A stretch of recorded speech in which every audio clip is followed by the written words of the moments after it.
Well, as people are arriving, we're going to start. It's 10 a.m. So kia ora koutou, welcome to today's webinar on the Future Development Strategy. This is the Dive into the Details webinar, so the second of the two. My name is Frida Wells. I'm the Communications Advisor for the Wellington Regional Leadership Committee. And I will quickly run through some housekeeping before we kick off. Firstly, just note that this webinar is being recorded.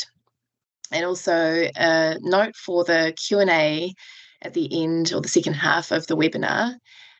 You can find the Q&A option or button at the top of your screen. So click on that and you can type in your questions for the Q&A and we will respond to them, hopefully as many as we can, focusing more on the regional themed questions. And if we do run out of time, you can also email it to the email address on your screen, which is future.developmentstrategy@wrlc.org.nz. And we'll throw a link into the chat for the documents that we're speaking to. So it's now my pleasure to introduce the presenters today. So Parvati Rotharam is the project lead for the Future Development Strategy project, and Kim Kelly is the Program Director for the Wellington Regional Leadership Committee. So over to you, Parvati. Kia ora everybody, good morning. Great to see you all this morning online to join us for this webinar. So the aim today is to give an opportunity to more of a technical audience to dive into some of the detail in the background documents and an opportunity for you to ask some questions about those and the strategy itself to make sure you're fully informed to put in a submission. So today we'll cover off quickly just who we are, the Wellington Regional Leadership Committee. We'll go through an overview of the key evidence documents and then the strategy itself, and then hopefully leave plenty of time for Q&A. And as Frida said, we'll focus on the regional specific questions first before any localised questions. Firstly, who are we? The Wellington Regional Leadership Committee. So this Future Development Strategy has been prepared on behalf of the Wellington Regional Leadership Committee, which is an urban growth partnership, which is part of the urban growth agenda from central government. The partnership covers the three overarching independent areas: regional spatial planning, regional economic development, and regional economic recovery. And the committee provides a unique and collaborative platform to positively influence and drive our region's future. We are made up of mana whenua partners across the region, so 6 iwi that represent the region from Horowhenua to Wellington City to Wairarapa. We also have in our partnership the 10 councils for this region and various central government partners, Ministry of HUD and Waka Kotahi, Kāinga Ora, Ministry of Education, Te Puna Kukuri and Te Whatu Ora, all are involved in our work. We're the New Zealand's largest urban growth partnership, and there's 6 of those, and we're the biggest, obviously, with all of these people involved. And this strategy has been prepared by involvement from most of these partners on the screen here, and is our vision for our region for the future next 30 years. So this strategy covers quite a large area. It covers an area twice the size of Auckland in square metres and has about 1/3 of that population of Auckland. So it is quite a challenging region with lots of hazards and constraints that we've considered as part of the strategy, and I'll now take you through some of that. So firstly, the purpose of the Future Development Strategy, which many of you on this call will be aware of, is to promote long-term strategic planning to achieve well-functioning urban environments. And as we know, what that means is about making sure that we have a great place to live and can get around easily to places we work and play. In the Wellington, Wairarapa, Horowhenua region, we are planning for 200,000 additional people over the next 30 years, which means 99,000 more homes. And obviously associated with that, we'll need to provide greater supply of business and industrial land, new community services and amenities like parks and pools, and new and upgraded infrastructure to meet our current and growing needs. So that's as well as transport, as indicated by the icon there. That's the schools and electricity, etc. as well. And obviously climate change and natural hazard resilience is becoming more and more important for all of us. So this strategy considers that as well, although more work is being done as well on that piece. The strategy, how does it fit in with our other plans and policies? So The future development strategy is sandwiched between national level legislation and local level plans and policies. It is a statutory document that is required by the National Policy Statement on Urban Development, and it has been informed by current local plans such as district plans, long-term plans, infrastructure strategies, and once approved, it will in turn, those plans will have to be updated to reflect any changes. And as I said earlier, all councils in our region, plus central government and iwi partners, have come together to develop this plan. So over the last 12 months, we've been working as a regional team to prepare the strategy, and all of this mahi has gone into informing the preparation of the future development strategy. So this has involved understanding our challenges and opportunities in the foundation document, constraints mapping, scenario evaluations, regional housing and business assessments, engagement with iwi and other partners, and all of that leading to what you see out now for consultation. I'll take you through the constraints report scenario evaluation, the regional housing and business assessment in a bit more detail now. So the constraints mapping report that we've got up there as a background document for the strategy, it brings together existing published council maps that are such as flooding areas, natural areas, hazards, and aggregates them all at a regional scale to show us where we don't want to grow and areas that we need to be careful about.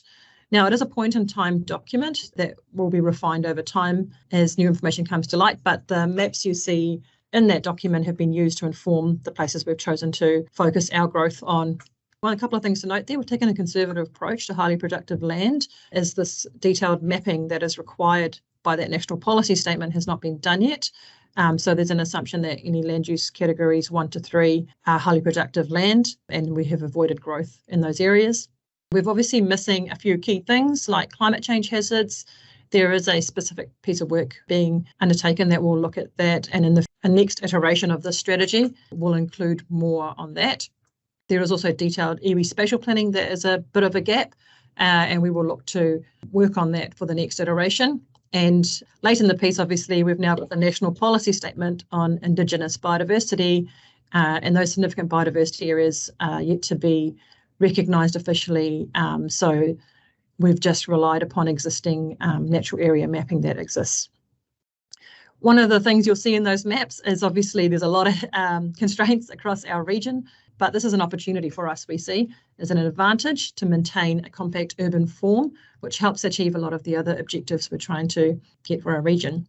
So next is a scenario evaluation report. So the NPS requires evaluation of scenarios to determine the advantages and disadvantages of different patterns of growth. We tested 4 different patterns of growth that could occur within the existing policy settings that we have in our region.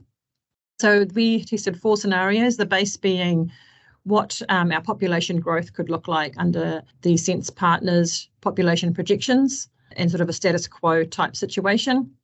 The scenario 1 being a greenfield scenario, so that indicates a large uptake of greenfield developments that have been indicated in various plans and strategies across our region. Now you'll see in that one, it involved a lot of move to Kapiti and Horowhenua, given the amount of greenfield opportunities out there. And then we tested the advantages and scenarios of a medium density infill type situation, where we have a lot of townhouse type developments in Wellington City and the Hutt, and the distribution of growth was determined by land values. So as you may be aware that, you know, there's more profitable to build where the land values are higher. So more growth was allocated to those areas that land values are higher. So you'll see a lot of growth there in Wellington City and Hutt. And then the final scenario 3, was a centralised scenario, so of an extreme bookend to the greenfield option, where we have a large uptake of apartments spurred by projects such as Let's Get Wellington Moving and Riverlink, with a massive move to Wellington City. You'll see that these are the greenfield and the centralised in particular are quite extreme bookends, purposefully to test those advantages and disadvantages of different patterns of growth. So these scenarios were tested against these 9 objectives using both qualitative and quantitative methods. These objectives that you see on the screen at the moment are based on the Regional Growth Framework, which is the basis which the Future Development Strategy builds on. The objectives in turn have informed our spatial direction, which I will take you through later. So from testing these scenarios, what we found is that the compact and medium to high density growth patterns scored the best overall. And that sort of aligns with the findings of the previous regional growth evaluations in the regional growth framework. And this is because of obviously the limited quantity of sensitive areas that are affected, the efficiency of growing adjacent to existing community services and amenities and employment areas. It supports obviously a better mode shift and reduced VKT, vehicle kilometres travelled, and a zero carbon future. And a smaller standalone and terrace housing typology strikes the best balance between what people want, what they can afford, and what the market's willing to build. And it's lower infrastructure servicing costs along with that. However, there is obviously other things to factor in. As part of the scenario evaluation, the distributed growth is best placed to potentially avoid natural hazards. And with infill, without any mitigation, there's potential to reduce environmental values, and new community services can be provided in greenfields, but obviously that is a higher cost, and we all are working currently in a fiscally constrained environment. And there's obviously existing network constraints that need to be addressed when building in existing urban areas, but it's an opportunity, if we are building in existing urban areas, to upgrade those at the same time as providing for future populations. And obviously the strategy hasn't focused on really high density because there is at the moment less alignment with market risk. So this strategy promotes more of a compact urban form. So a mix of development locations and typologies will be required to meet all of our project objectives. So next, the housing and business assessment. So again, this is a point in time document. It's a technical assessment on how much land and how much business land and how much housing we need. The HBA in a nutshell tells us that we've got enough retail and commercial activity within existing intensified business districts, but industrial land is a challenge, and we potentially need another couple of areas like Seaview, Gracefield in our region. On the housing side, our demand is for 99,000 homes, and we have plenty of capacity. We've over double the capacity we need. But obviously, infrastructure investment is going to need to match that housing growth to meet that, be able to provide that capacity. So the HBA, just a few graphs and tables to share some of the key findings from there. So one of the other key findings is building density outside of Wellington, Porirua and the Hutt is challenging from an economic perspective. So we need to work closely with our development community to make sure we can provide different types of houses throughout our region. So this graph here shows us the orange being the standalone demand, the blue being the standalone realisable capacity, the yellow being the attached demand, so attached terrace housing apartments, and grey being the realisable capacity. So you can see, as I said, in Wellington, we can meet all of Wellington and Lower Hutt. There is a lot of opportunity there for more attached type dwellings. Yeah. In terms of capacity in our region as well, we sort of looked at it from what's available in urban versus greenfield. So we have a lot of capacity enabled in our urban areas, as you can see on this assessment. And this is quite a shift from the regional growth framework times when there was a need to enable quite a lot of greenfield to meet our capacity requirements because there was a shortfall in capacity at that time. On the business side, these numbers look quite large on the screen. So there's additional 9.1 million square metres of floor space required, or in land terms, it's 1,192 hectares. And to put this in context, on the retail side, it's equivalent to Queensgates. On the industrial side, as we said earlier, it's equivalent to about 2 Seaview Gracefields.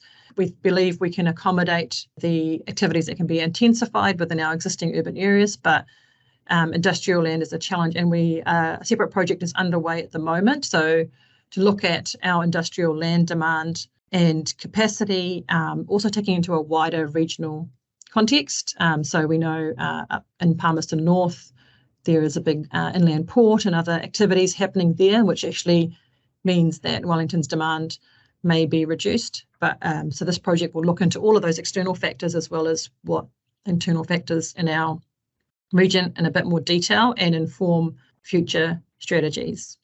On the business assessment as well, we did a qualitative analysis of different business areas in our region, and this table is just a quick one just to highlight. Obviously, these are from that assessment. We've chosen the top scored sites, and these are the ones for each district in our region and indicate the most important areas in our region that we want to make sure we protect and enhance through supporting the activities that go on there and not allowing sort of encroachment into these areas with other uses. And finally, the pre-engagement that we undertook in the MPS requires us to work with infrastructure providers and developers in particular, as well as iwi, obviously. And we've done various pre-engagement with those parties, and that's set out in the engagement report. In addition, we also wanted to engage with youth because we know this is a 30-year strategy, and younger people are going to be the ones inheriting the decision we make today. So we did a bit of a kōrero at the Festival for the Future back in June to talk to young people as well about what they see in the future. And that pre-engagement is summarised in that report. Now I'll talk to the strategy that I've discussed, the technical documents. And as Freda said, if you've got any questions as we go on, chuck them in the chat or the Q&A, and we can obviously answer them at the end. Some of this stuff will be similar to if you did come on Tuesday, if anybody on this call has come on Tuesday, this content is similar to what was presented then. Firstly, the iwi values and aspirations for urban development. We've worked with the 6 mana whenua partners on the Wellington Regional Leadership Committee to develop a statement of iwi values and aspirations. And you probably won't be able to read the detail in here, but it's in the strategy and the consultation document and the full report. In question 6 of the feedback form, we ask you how we can best support realising the values and aspirations of Māori in our region. We obviously will continue to work with our iwi partners in the Wellington Regional Leadership Committee to realise this and through the implementation phase. And we recognise that there are other Māori in our region that don't whakapapa to this area. And we would like to support those as well to realise their values and aspirations. So the strategy consists of 4 elements: the iwi values that we just talked about, the vision, the strategic direction, and the prioritisation. So firstly, the vision and strategic direction. The vision for our region is to ensure we provide for growth that is sustainable for our current needs without compromising the needs of our mokopuna and those that come after them. We also want to make sure the future is founded on te tiriti and recognised through tino rangatiratanga of tangata whenua. And this is our North Star in terms of what we want to be able to keep moving towards. Our strategic direction consists of 6 principles, and our questions for you centre around these in the survey. Our draft FDS is guided by these 6 things. And in setting the strategic direction for the region, we've deliberately described the region we want to hand to our descendants. And some aspects of the strategic direction do set bold ambitions, reflecting our aspiration to develop a region that we can be proud of passing on to our children and their children. We don't expect the future development strategy will achieve all of these things by itself. And, other works are underway already or will be planned, such as the Regional Emissions Reduction Plan and the Regional Economic Development Plan. Some more detail on the strategic direction is in part 2 of the strategy document. And question 1 asks you about this vision and strategic direction. In order to achieve this vision and strategic direction, we've prioritised our growth, and the strategy promotes a compact urban form. By this we mean mostly growing up, not out, and we recognise it looks different in every part of our region.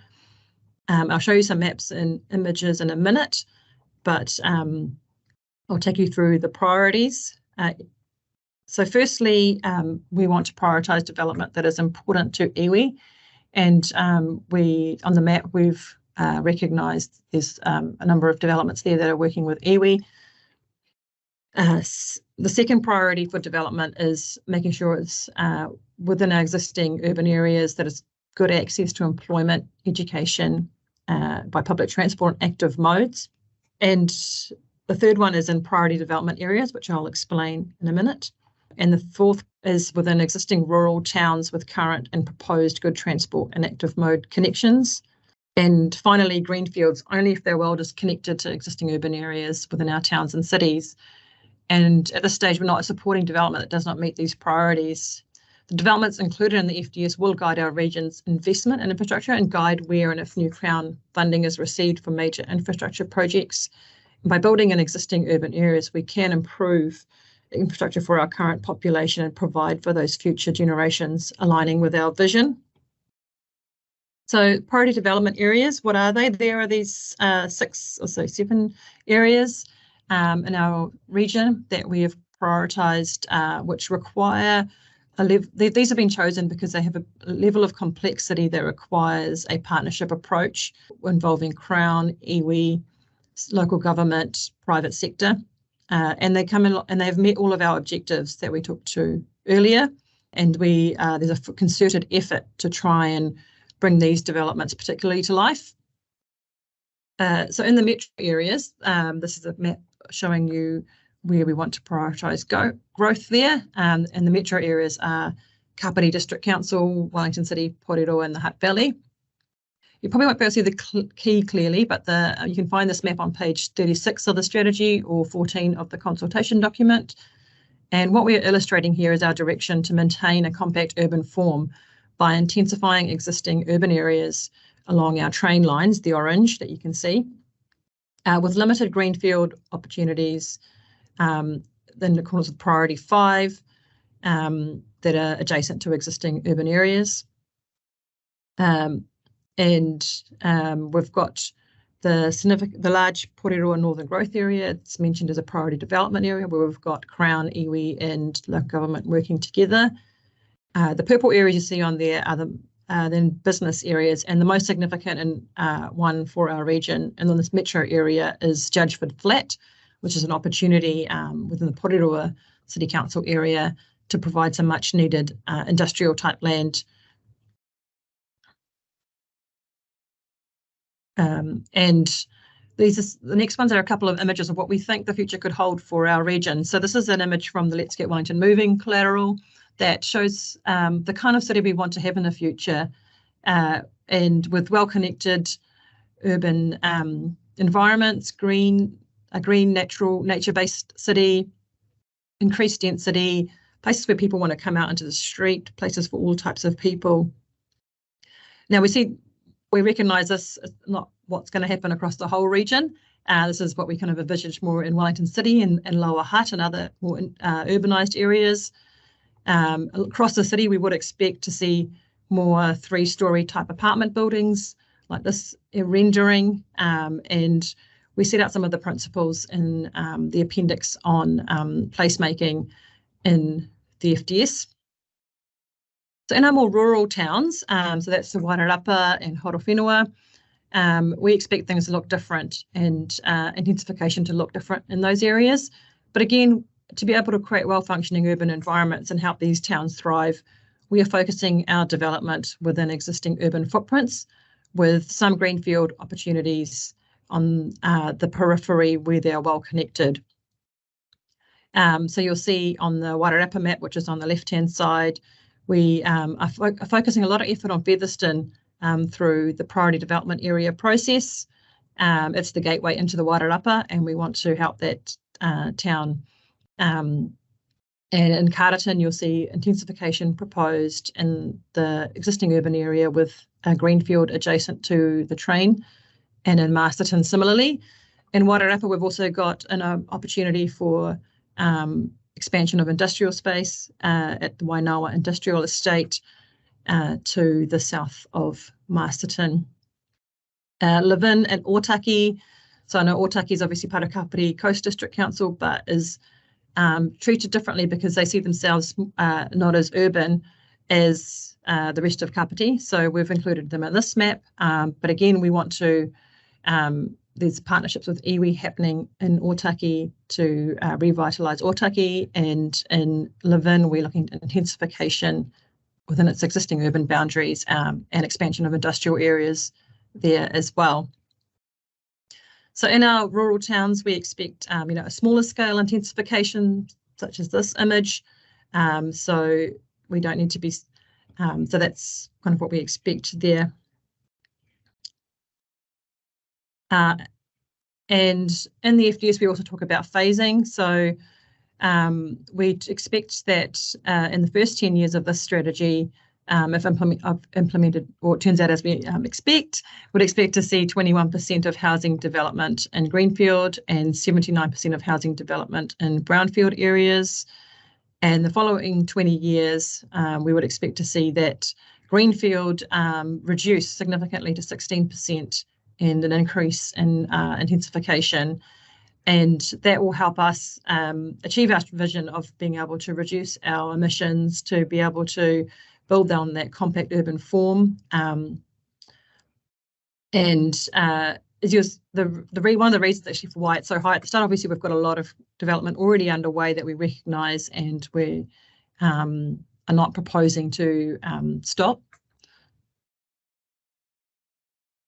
So on the business and employment side, we obviously need access to business for employment and services. And with the FDS, we're prioritising building within existing urban areas, supporting the regional economic development plan initiatives, which you see on the screen there, and working on trying to solve the industrial land challenge. And question 3 of the survey asks you about whether you agree with this approach and your feedback on that approach. On infrastructure, we obviously realise that as a key to getting the development where we want it. And in there we've got a map, this one showing our currently funded projects, and we are, as part of the implementation plan, looking at those projects that aren't funded yet or need to be funded, and that will be included in the implementation plan. With this FDS, we're obviously proposing to maximise the current use of current and planned infrastructure. We know that infrastructure hasn't been not invested in well over the years. But by concentrating our growth in our existing urban areas, we can improve the lives of our existing population as well as provide for the future generations. And on the transport side, we have this map on page 51 of the FDS, which sets out all the transport initiatives that are happening across the region, either underway at the moment, planned or proposed. And this indicates a focus on improving our public transport and cycling and investing in those areas. So question 4 asks your opinion on our approach to infrastructure. And finally, emissions and climate obviously is a big focus. And in this region, we are blessed to provide 2 spines of train lines, which can provide a pretty good service in our metro areas. So by building on this existing train service, improving that, we can ensure our future populations are well connected to public transport to reduce their car use and support emissions reductions. We understand there is a gap across the east-west, and as part of the implementation plan, we'll be investigating further opportunities across there in terms of providing public transport and active mode links across our region. And the regional emissions plan will provide us more information on that. And we've also got a climate adaptation plan to come, which will feed into the next version of the FDS and talk to managed retreat and that kind of thing. So that's not included in this FDS managed retreat. It will come after this adaptation plan. And as mentioned earlier, obviously we've mapped our constraints, and the Wahitoitu areas set out the areas we don't want development in, and the Wahitoira is a heat map showing where there are more constraints and less constraints, where we need to be careful about doing development in. And as I said, this constraints mapping is a constantly evolving process as new information comes to light. And the purpose of these maps is only for regional spatial planning. And if you want detailed information about your local sites, then your local council is the best people to talk to. And question 5 asks you about our approach to protecting the areas we love. So this is the questions we're asking you for your feedback on. Obviously, you're welcome to tell us more, and anything else you want to tell us about the way we've set out the strategy. So that's the end of my presentation, and we'll now have some time for pātai questions, and thank you for listening. Thank you, Parvati. So we have had quite a few good questions pour in, so probably not going to be able to fit everything in half an hour, but I'm just going to fire through as quickly as I can. Isabella Cawthorne asks, just clarifying, so if, despite all the good work to align, if a local council's own growth planning or regional plan runs counter to the FDS, will the FDS trump it and drive change to the local document? So from a statutory perspective, the FDS is a higher ranking document than local plans. So the local plans do need to align with the FDS or take into consideration if something's happening. Thank you. Further question from Isabella. Are the objectives weighted? And if so, what's behind the weighting? Or if not, why not? If that means the objectives behind the scenario evaluation, those were not weighted. They were treated equally. From Isabella Cawthorne, fiscally constrained environment and market acceptance of risk. What assumptions are built in about the roles of the different development and landowning actors? So the fiscally constrained environment that I mentioned, that's about councils' limited funding and the ability to fund everything that needs to be done. In terms of market acceptance and risk, that was a technical term, I suppose. So we had property economics as part of the scenario evaluation process, and as part of the HBA, assess the market acceptance of development. And they obviously are experts in this field, so I probably can't answer more than that. And if you would like to know more, Isabella, I'd recommend having a look at the HBA, or we can obviously have a chat offline, I think. Thank you. So just quickly scanning around, was there a specific study completed at a regional scale on existing and planned zoned capacity, demand, where the market would want to go, land suitability, transport, etc.? He'd be interested to see that. And that's what we're planning to do next. So as part of this industrial land study, do you want to talk to that, Kim? Yeah, I'm going to jump in here. There's two things, Adam. So in the HBA document itself, it identifies different types of business land, and so there is some the bit in your question about planned zone capacity. So what's already zoned and available, and what the capacity for current land is in the current HBA. In the industrial land project, which we're just about to start, we're going to take a more detailed assessment of some of those aspects, but also identify against a set of MCA, against a set of criteria for a multi-criteria assessment, where potentially could you put another equivalent Seaview, Gracefield, Moeras in the region. So some of those other things about land suitability, transport, access to employment will be covered in that work as well. So we've got a question from Mitch Lewandowski, I hope I pronounced that right, to do with the constraints aspects. So in terms of the constraints aspects, the constraints classified as Waihi Toitu are presented as areas to be protected from new housing and development. Some of these, such as existing environmental protections, will often have a resource consent pathway rather than an absolute prohibition. Would they be more appropriately classified as Waihi Toi Ora? I will welcome your feedback on that, Mitch, if you think that's what you think, on your opinion on that as part of the survey. Yep. Thank you. A question about, just jumping to a sort of region-wide focus from Adam Fort.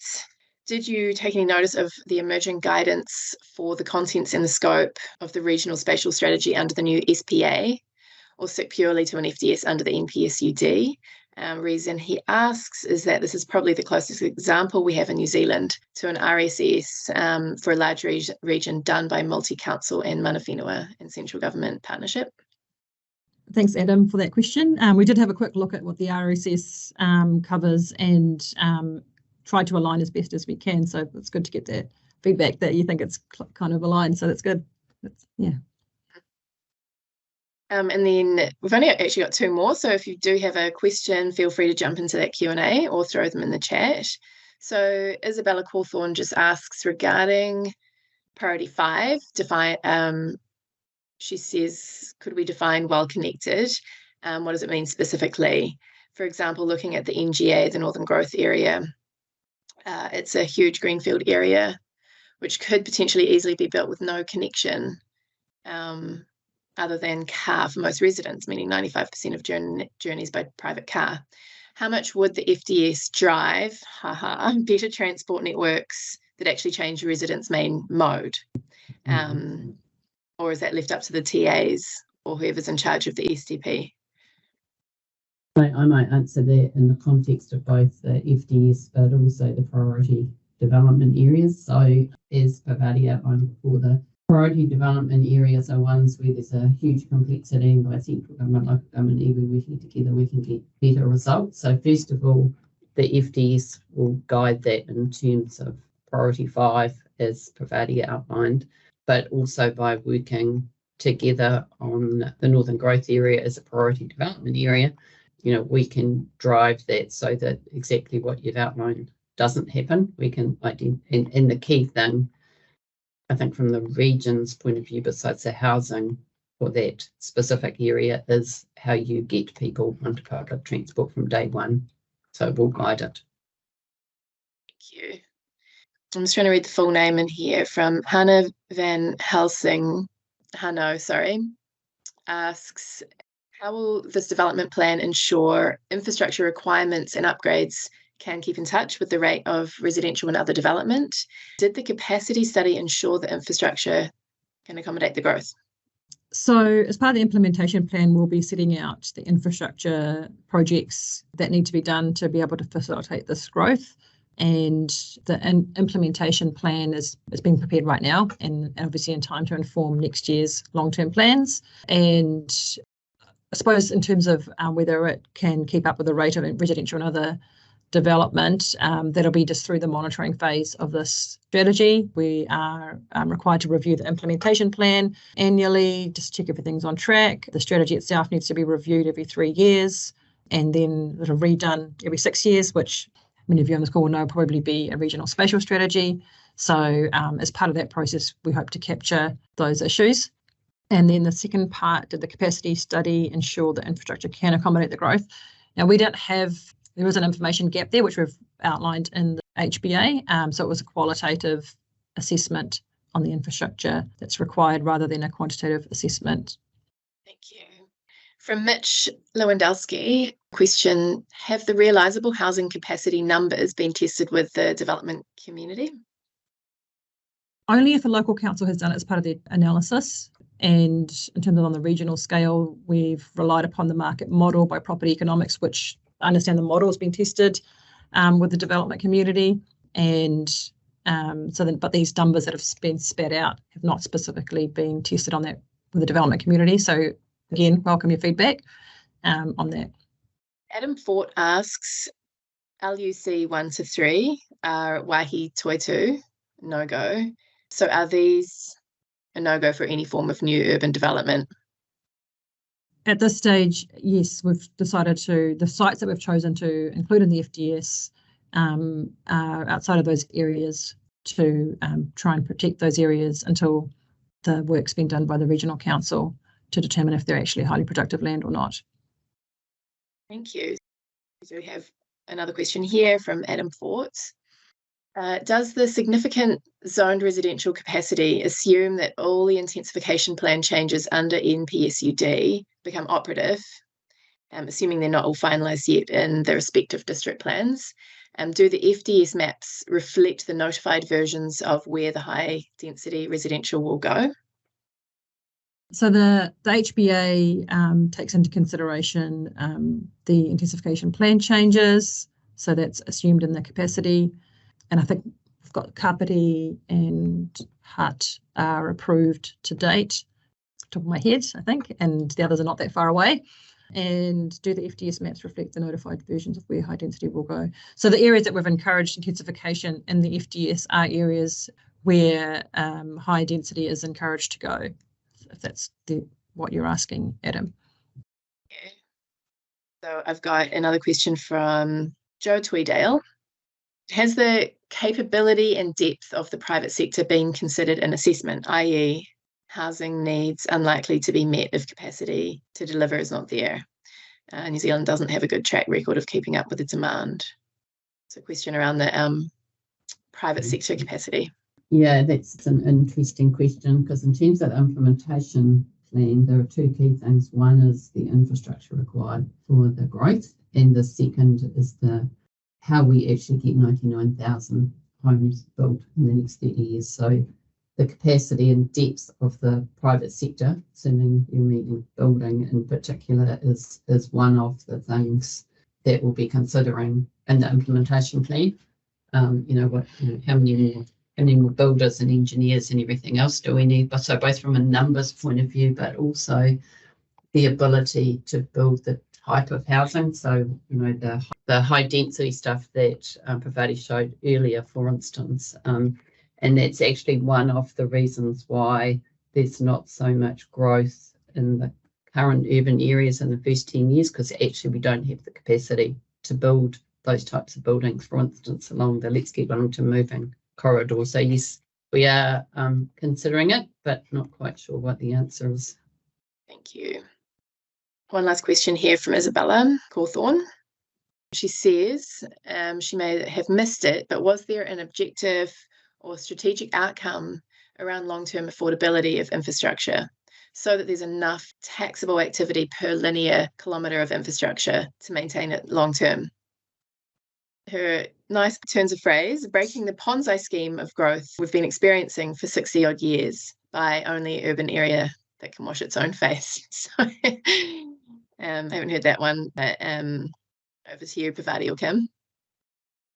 I suppose we haven't done a specific analysis like you've suggested there with enough taxable income per linear kilometre, but as part of the implementation plan, obviously, so in that strategy itself, we have talked about affordability being an issue, and in the infrastructure chapter, and as part of the implementation plan, this is one thing that we're looking at, being able to figure out what we need, what we can afford, and what we need, and then to help us prioritise what needs to be done.